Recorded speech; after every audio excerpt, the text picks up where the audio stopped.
The plaza was alive with light and music as the peace treaty was signed, and every screen across the galaxy carried the image of Envoy Marcus Hale raising his hand. To the billions who watched, his face looked calm and hopeful. But beneath that mask there was something harder, something colder. A silent knowledge that this treaty was not salvation but theater. The words that were spoken for the audience were crafted to soothe. Yet behind every syllable, Marcus carried memories of burned colonies and broken promises. When the flashbulbs blinded his eyes for a moment, he remembered the coded phrase he had received only an hour before. It was short and simple, a phrase that had been buried in years of training, but it carried the weight of entire fleets. The phrase meant that the hidden plan, the plan born of loss and sharpened in secrecy, was alive. Far beneath the surface of Luna, Rhea Calder sat in a bunker lit by pale blue light. She was not a diplomat, and she had never stood in front of a crowd, but the orders she carried were heavier than any speech. She studied the console before her, where shipping manifests were displayed like rows of lifeless numbers. She tapped a sequence, her fingers steady as stone, and one by one the numbers shifted. A crate that had been listed as medicine was now armor plating. A convoy that looked like food relief was in fact a skeleton fleet waiting for the call. To any outside eye, it looked like ordinary traffic, but Rhea knew that behind the facade there was a hidden pattern, a shape that only her kind could see. She thought of her mother, who had taught her to repair broken hinges, and she smiled faintly, because now she was repairing something larger than any hinge. She was repairing the survival of her people.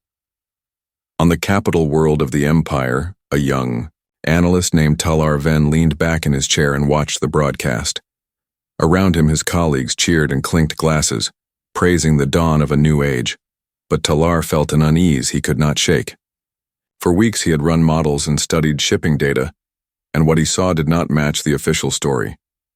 If humans were truly desperate for peace, then why did their cargo patterns not decline the way the numbers predicted? Their signals had not gone silent. They had only moved into different bands, quieter, sharper, harder to trace. The gaps themselves looked too clean, as if someone had erased them with purpose. When he told his supervisor, he was laughed at and told that he was young and eager and seeing ghosts where none existed. He bowed his head and said he understood, but when he returned to his desk, he quietly flagged 3 routes in pale blue. He told himself that he would check them again when the celebrations were over. Envoy Hale continued to speak as the crowds roared. His words were full of grace and promise. He spoke of mercy, of cooperation, of trade and healing. He thanked the neutral blocks for guiding both sides back to reason. His tone was sincere, and in a sense it was truthful. But beneath it there was a steel edge that no one else could hear.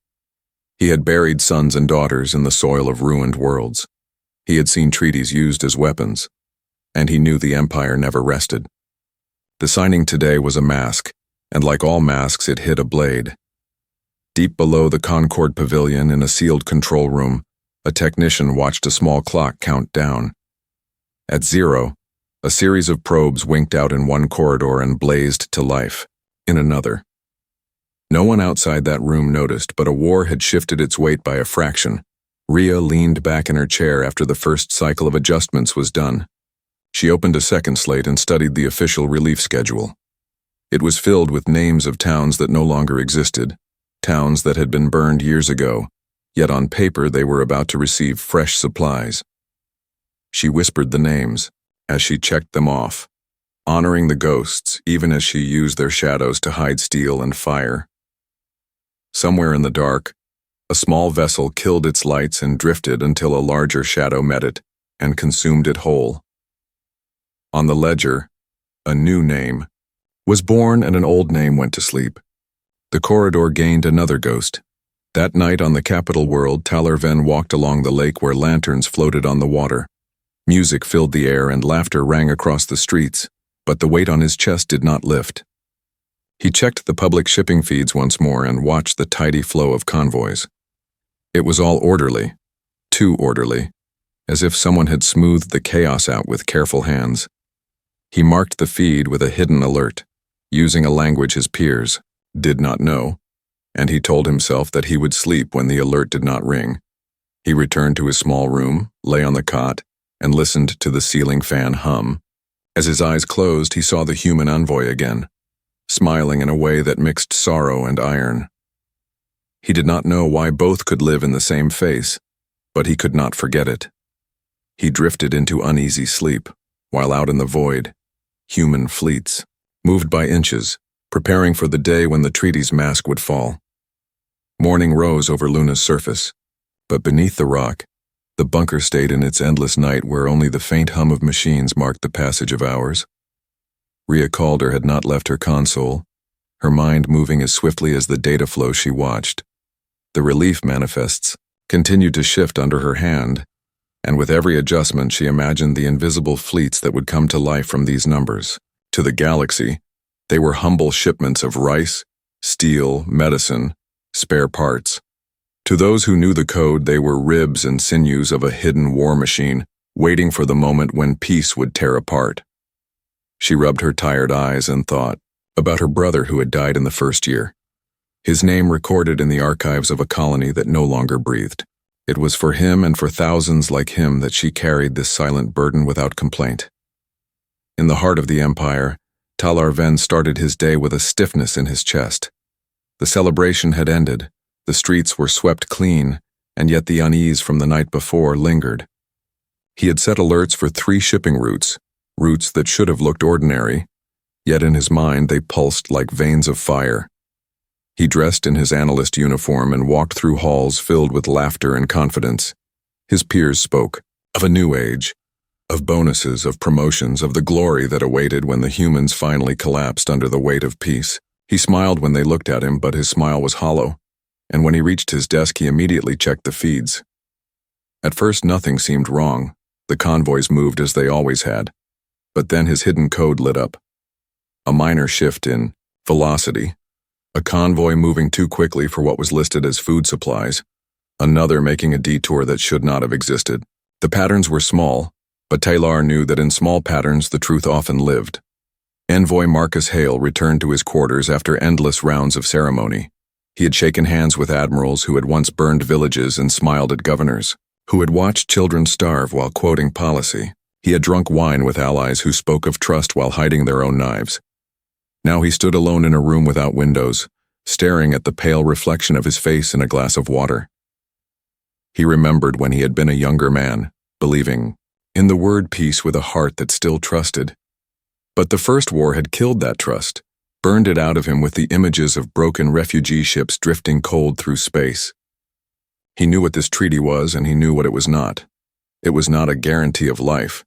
It was a stage on which to hide preparation. He had signed because humanity needed time to sharpen its hidden claws. He whispered a vow to himself that, when the mask fell, they would not be caught weak again. On Luna, Rhea received a package of encrypted files that required her highest clearance. She keyed the codes and watched as schematics unfolded on her slate. These were not simple cargo shifts. These were plans for ghost fleets, squadrons of ships built from old wreckage, stripped of names, armed with weapons that the Empire believed destroyed years ago. She traced her finger across the outline of a dreadnought that no registry admitted existed. Her heart beat faster, not with fear but with grim satisfaction. Every false relief ship was a mask, and behind every mask was a predator ready to leap. She understood now that her work was not only about hiding strength, but also about weaving an illusion so perfect that the Empire would not see the knife until it was already buried. Talar grew restless. His alerts chimed again, another convoy showing discrepancies. He printed the records, the paper warm in his hands, and he carried them to his superior once more. The older officer barely looked at them before dismissing him. "The humans are desperate," the officer said. "They are stretched thin. Their convoys look strange because they are broken and they are clumsy. Do not waste your mind on dying prey." Talar bowed, but as he left he clutched the papers tighter. He could not shake the feeling that this was not clumsiness, but deliberate design. He thought of the envoy's face, that strange mixture of sorrow and steel, and the memory would not let him rest. Envoy Hale received a secret message that night. It was not in words but in numbers, a list of routes, times, and shadows. He read it and then burned it to ash. The message meant that the Empire had begun moving something of their own. Something hidden behind the veil of peace. The Empire was not blind either, they were sharpening their knives as well. Hale sat in silence, the weight of the galaxy pressing on his chest. Humanity had known the treaty was a lie, but perhaps the Empire knew it too. Two predators circling each other in the dark, waiting for the first drop of blood. He poured the ash into the sink, washed it away, and raised his head. Tomorrow the cameras would want his smile again. But beneath the smile, the trap would continue to grow teeth. On Luna, Rhea shut down her console for the first time in hours. She looked at the wall where a child's drawing of a river still remained. She let her fingers brush over the faded paint and whispered to herself that rivers always find their path no matter how many stones try to block them. She returned to her bunk, lay down without removing her boots, and closed her eyes. In the stillness, she imagined fleets drifting in silence, waiting. She imagined the Empire's pride, swollen and blind. She imagined the moment when truth would arrive like thunder. She fell asleep with a thin smile on her face, knowing that every lie written in the treaty was another stone added to the wall that would eventually crush their enemy. The days following the signing of the treaty passed with loud celebrations in the core worlds, but in the shadows, the real work pressed forward with tireless rhythm. On Earth, Marcus Hale remained the face of peace, giving interviews to networks that demanded sound bites about harmony and unity. He played the part well, his voice calm, his eyes steady, and his words carrying the perfect mixture of humility and strength. Yet behind those eyes he carried the memory of every betrayal and massacre the Empire had delivered under the banner of peace in years past. He knew that this game was not new. Humanity had always been underestimated, and had always been forced to play a longer, quieter war. Now they were ready in ways the Empire could not imagine. On Luna, Rhea Calder moved deeper into her work. The ordinary officers around her believed she was simply another logistics worker buried in numbers, but her slate held maps of ghost corridors that no Empire ship had ever traced. These maps showed hidden arteries of human fleets and stations, built into hollow asteroids and disguised as debris. She checked the flow of false shipments and adjusted them with the same patience she once used when her father taught her how to repair broken metal hinges in their colony home. The principle was the same: hiding strength inside weakness, showing fragility to disguise iron. She thought about her father, who had died in the second year of the war when the Empire declared mercy and then cut supply lines to half a dozen human colonies. The word mercy had died for her that year, and now only survival remained. Taller Venn, the young analyst, worked late hours as if his very life depended on unraveling the puzzle of the convoys. He studied every anomaly, printing out endless sheets of paper filled with numbers and paths. He felt the weight of suspicion growing heavier in his chest with each discovery. Still, his superiors laughed at him, dismissing his worries with a sweep of their claws. The Empire was drunk on victory, blinded by arrogance, and Talar found himself alone in the pursuit of truth. He returned to his apartment one night with his arms full of data sheets, dropping them on the floor as exhaustion dragged him down.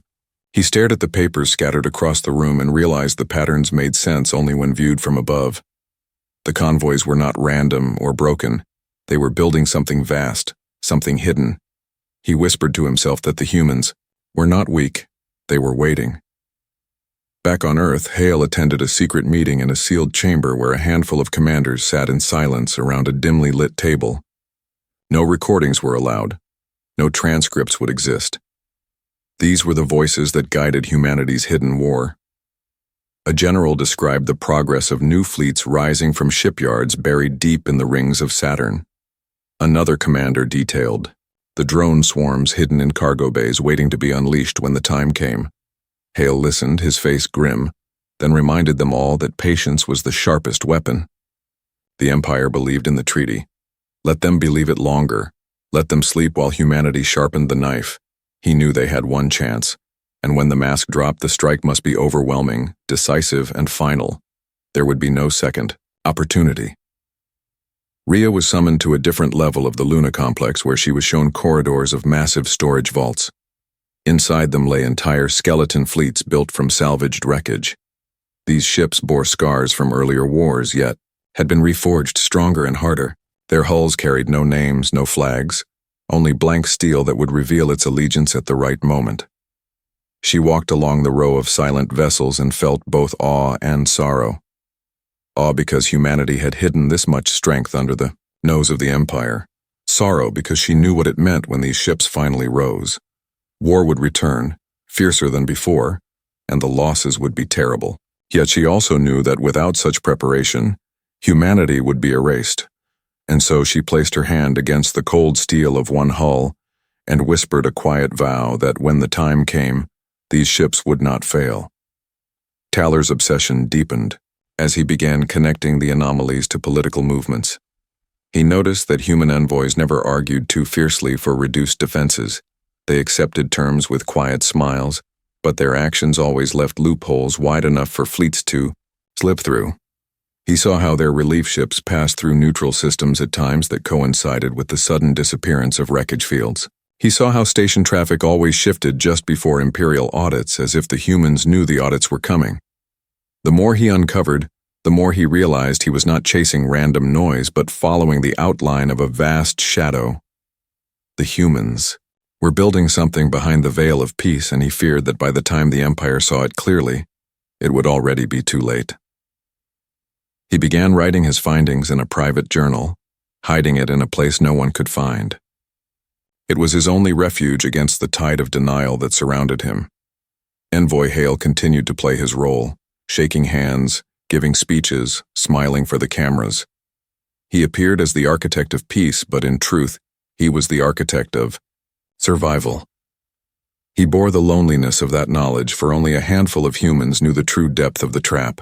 He thought often of the lives already lost, the children starved in blockades, the soldiers burned in forgotten battles, the colonies left to ash.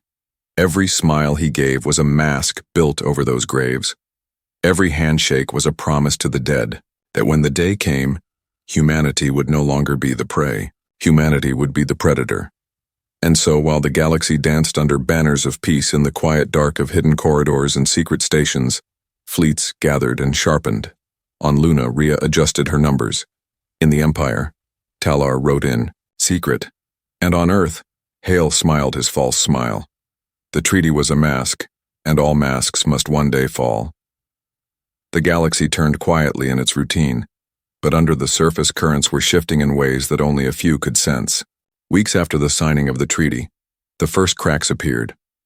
A border world, one that had been declared safe under Imperial oversight, suddenly went dark. Official reports claimed that pirates had attacked and communications had been lost. Yet the timing was too neat and the silence too complete. On Earth, Envoy Marcus Hale listened to the broadcast of this news with a calm expression, but inside he understood what it meant. The Empire had not abandoned its hunger. They were testing the treaty already, striking under shadows, preparing the ground for the betrayal humanity had always known would come. He closed the report and thought of the hidden fleets drifting unseen, and he knew that soon their time would arrive. On Luna, Rhea Calder worked through the night as new directives came across her slate. Relief ships bound for the border were to be adjusted again, their manifests rewritten, their crews briefed under layers of secrecy. Each convoy would appear to carry only food and medicine, but within their hulls lay modular weapons and fuel reserves for the hidden dreadnoughts.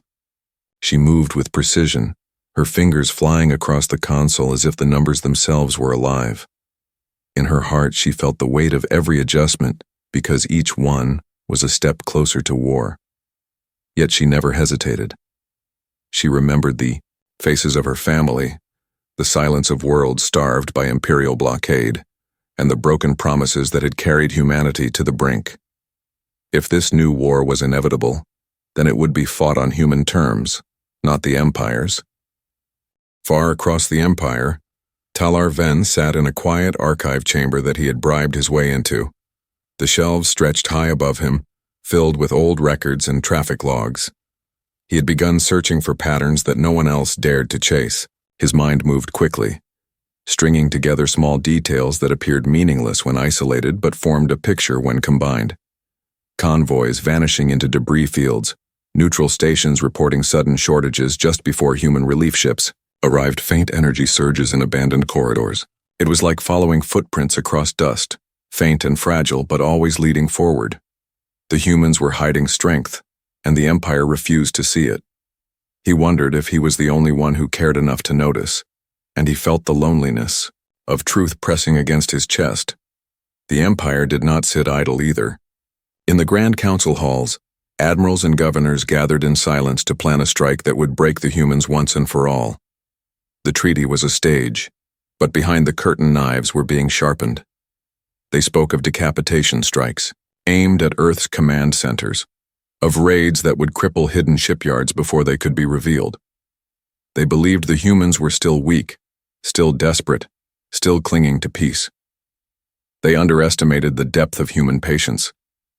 They underestimated the fury that lay beneath Hale's smile and the work of people like Rhea, who spent sleepless nights weaving an invisible net around the Empire's arrogance.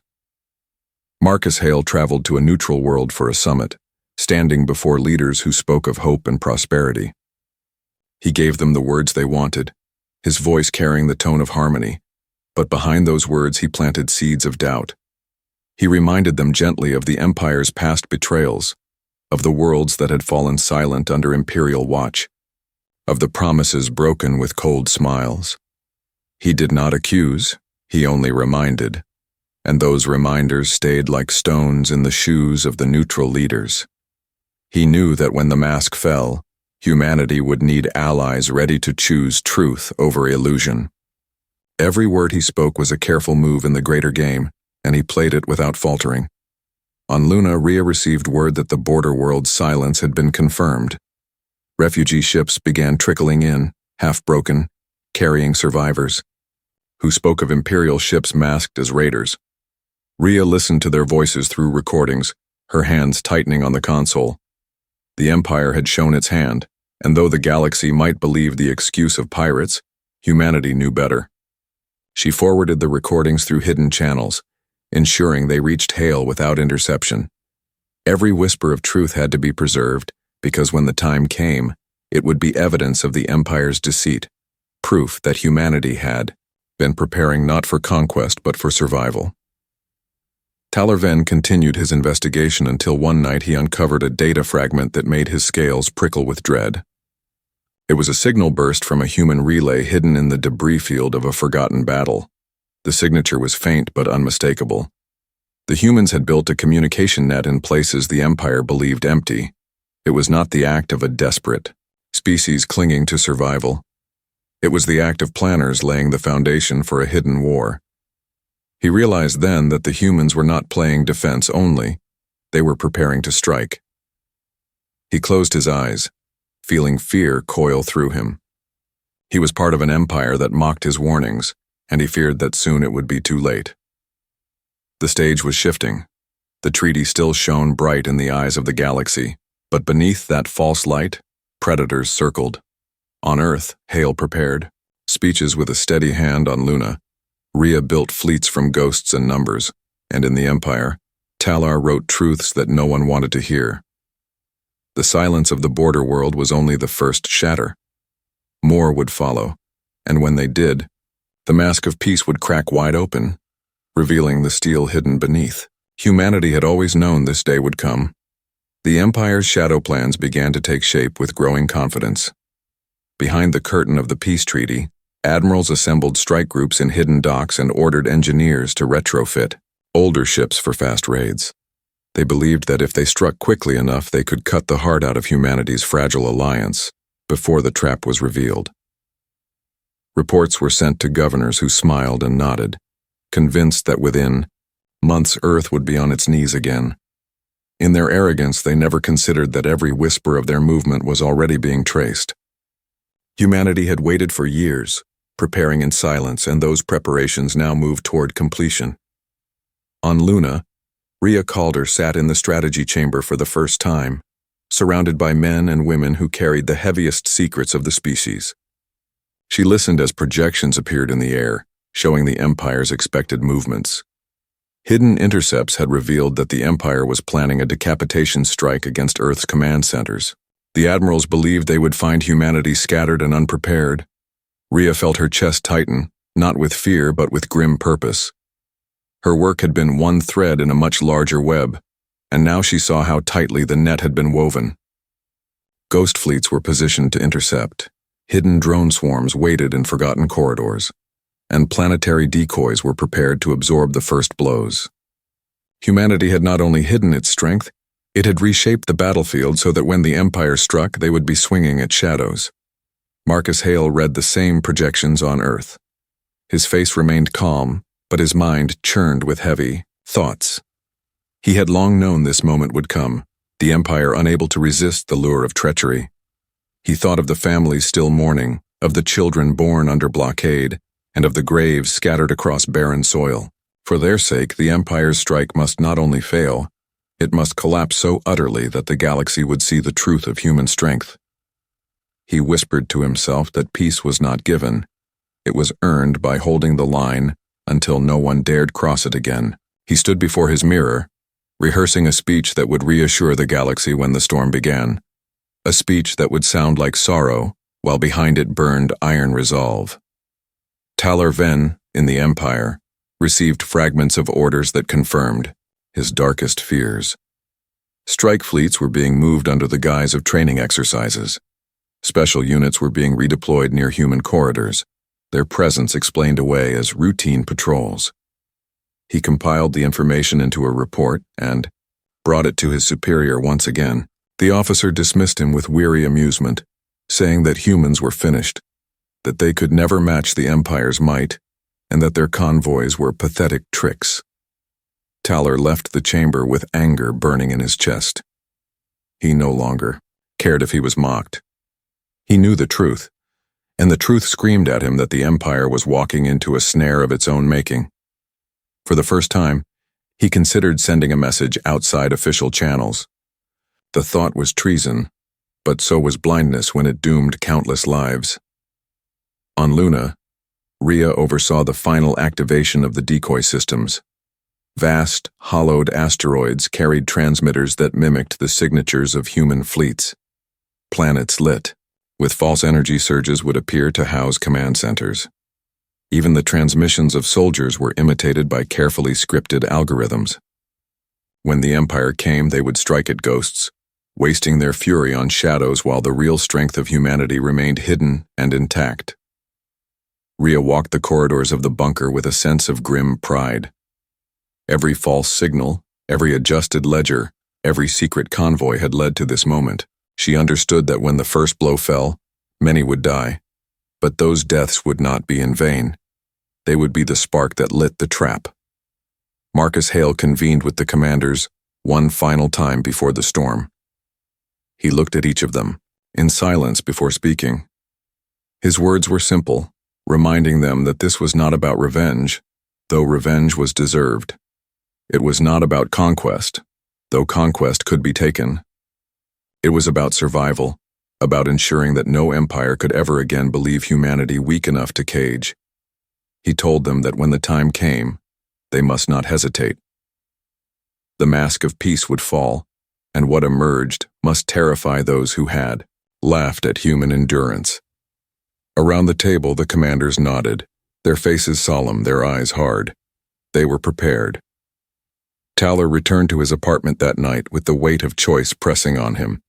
He sat at his desk, the glow of his terminal painting his scales in pale light. His claw hovered over the communicator as he considered the risk.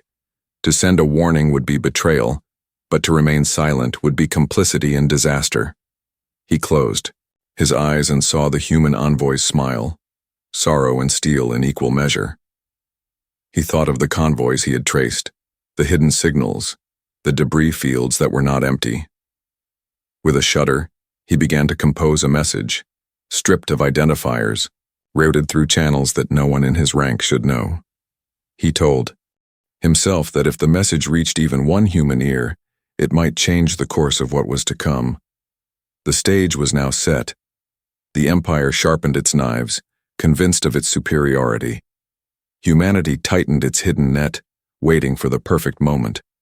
And in the quiet heart of the Empire, one young analyst made a choice that would carry consequences far greater than he could yet imagine.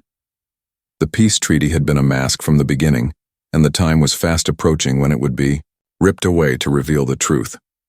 The Empire moved with sudden speed as if they feared that hesitation would give the humans a chance to slip away. Their strike fleets ignited their engines and vanished into quiet corridors, their orders clear and merciless. They would cut the throat of Earth's command, break Luna's hidden stations, and scatter the humans before any hidden strength could rise. Admirals spoke of victory with certainty, telling themselves that the treaty had made humanity soft and complacent. They laughed as they imagined Hale's face when the first bombs fell. They did not know that the corridors ahead were already woven into a web designed to strangle them. On Luna, Rhea Calder felt the tremors of the storm as early warnings reached her console. Silent beacons lit up across forgotten routes one after another, like a chain of sparks racing toward fire. She stood in the command chamber, her heart pounding, as the hidden fleets began to move.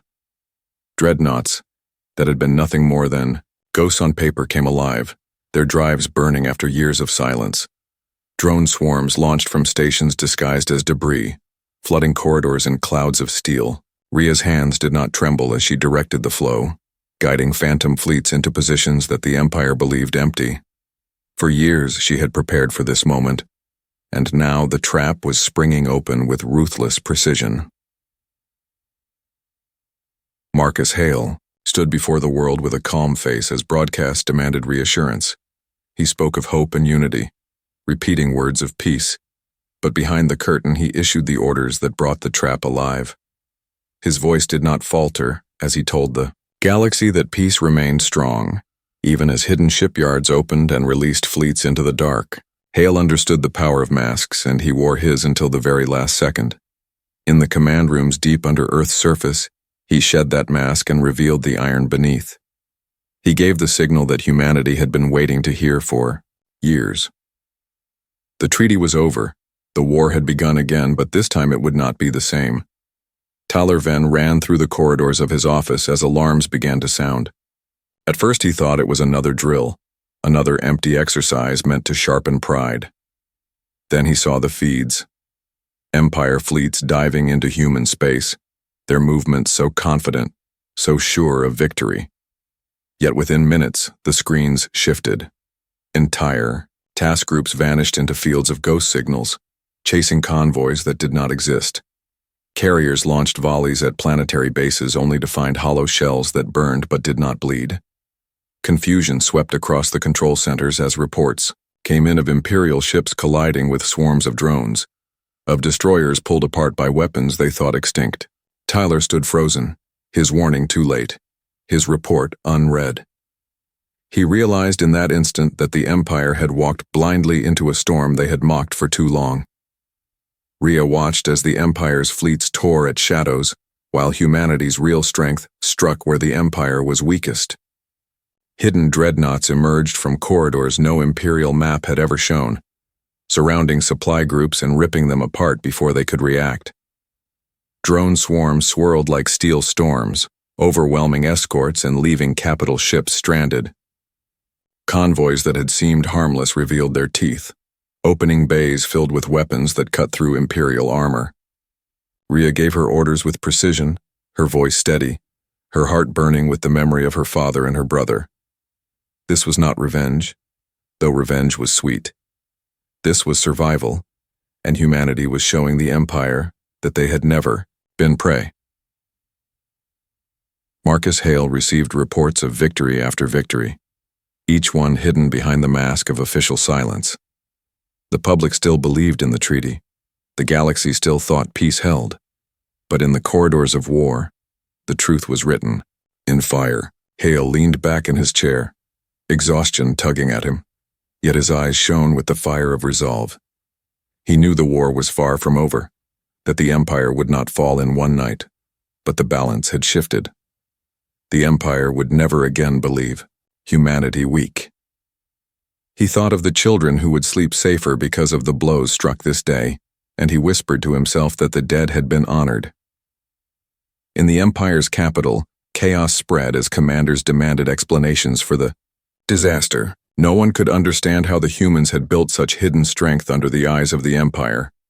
They accused one another of incompetence, of betrayal, of blindness.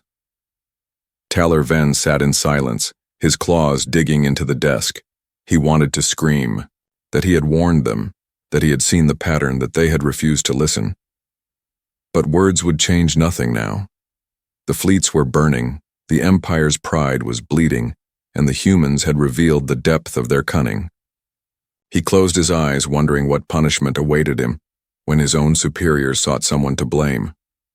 The trap had sprung, and the Empire had felt its jaws. The treaty was shattered, though the galaxy did not yet know it. Humanity had turned, ghosts into fleets, numbers into weapons, patience into victory. In the hidden war that no broadcast showed, the balance of power shifted forever, and those who had laughed at human endurance now tasted fear for the first time. The Empire staggered from the first blows, its fleets torn apart by shadows and traps, its admirals humiliated by a prey they had sworn was broken. Yet even in defeat they did not surrender. Orders flew from the capital like sparks from a fire, calling for reinforcements, demanding revenge.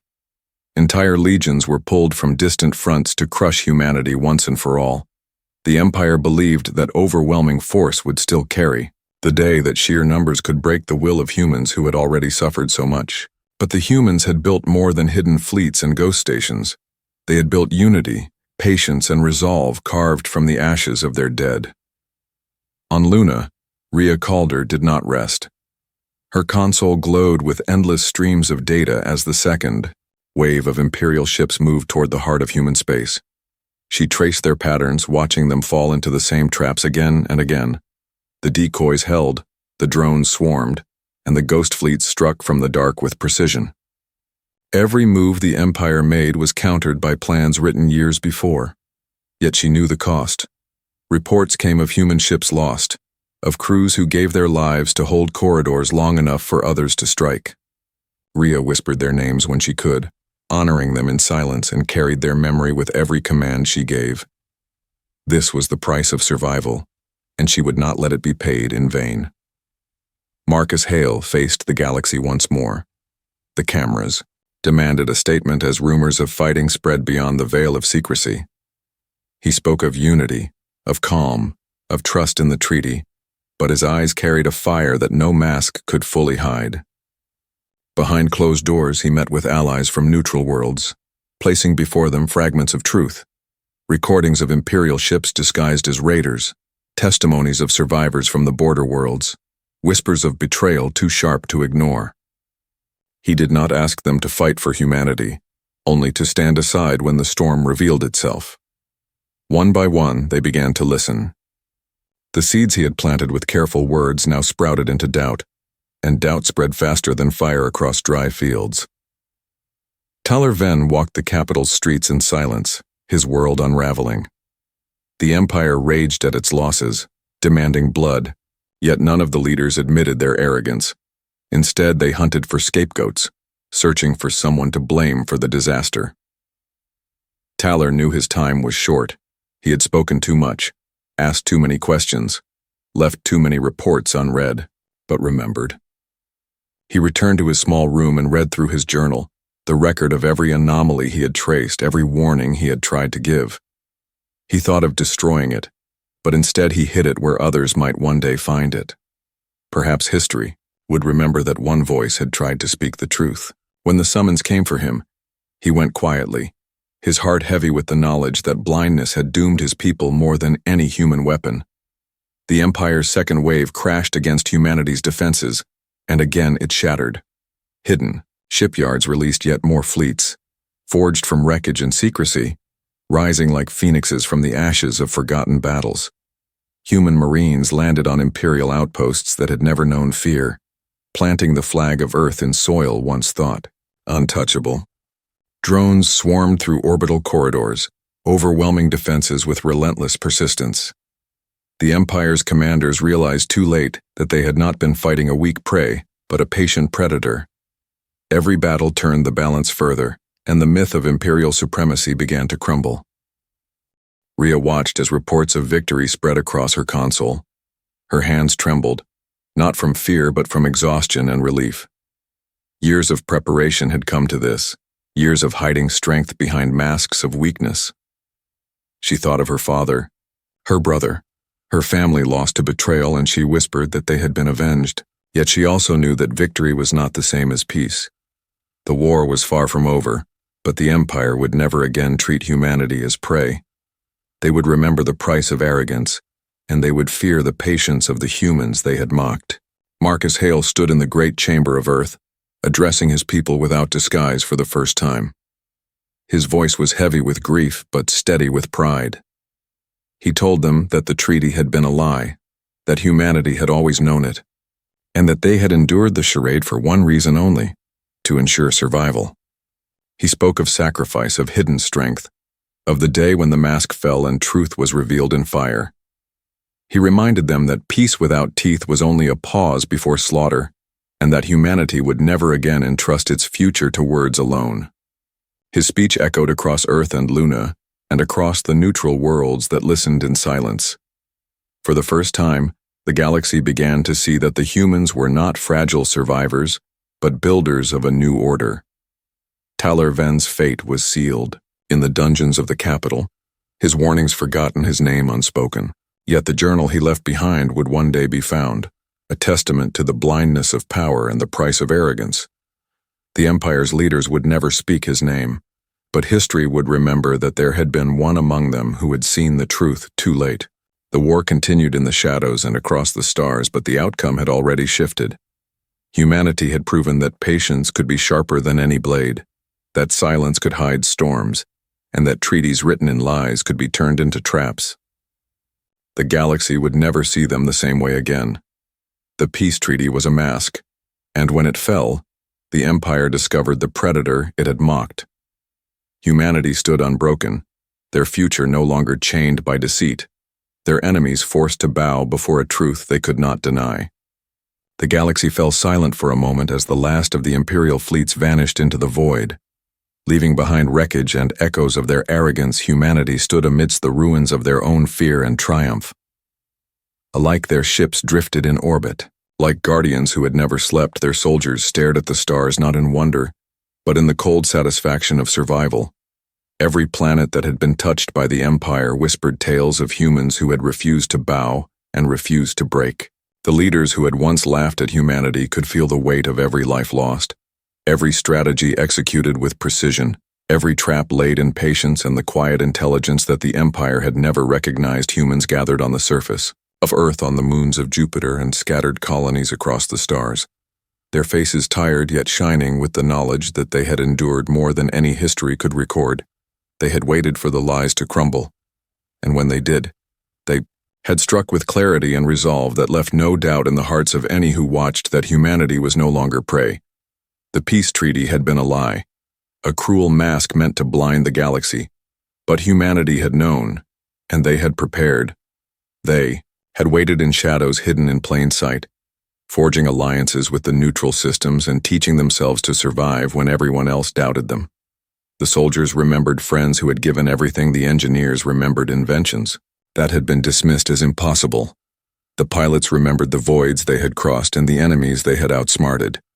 The diplomats remembered every lie that had been spoken and every truth they had kept silent until the perfect moment, and now that moment had come. They had shattered the Empire's illusion and rebuilt hope from ashes. The council chambers of Earth were filled with leaders from every human settlement who spoke not with arrogance, but with quiet confidence that humanity had been underestimated and would never be underestimated again. The celebrations were tempered with memory of sacrifice, and with the knowledge that vigilance would always be necessary. But for the first time in generations, humans could breathe freely without fear. Their children would look at the stars without trembling. Their engineers would invent without constraint. Their pilots would chart new paths through the cosmos, and their diplomats would remind every world that humanity had endured and had emerged not as victims but as masters of their destiny. The Empire would speak in whispers of humans who had turned deception into victory, who had hidden strength in plain sight, who had waited and struck when it was least expected. And across the stars the memory of that patience would linger, a warning to any who thought the galaxy was theirs for the taking. Humanity had learned the art of endurance, and the power of knowing that truth, when wielded wisely, could topple empires. Humanity had survived the lies, the attacks, the betrayals, and had risen above them stronger, wiser, and united their hearts carried the scars of war, but also the fire of a people who would never again be fooled, who would never again be underestimated, who had turned a treaty built on lies into a testament of their will. The galaxy would remember the day when humans proved that patience is a weapon, when intelligence is a shield, when courage becomes unstoppable, and in that memory, the story of humanity would live forever, unbroken, unbowed, and eternal, the end.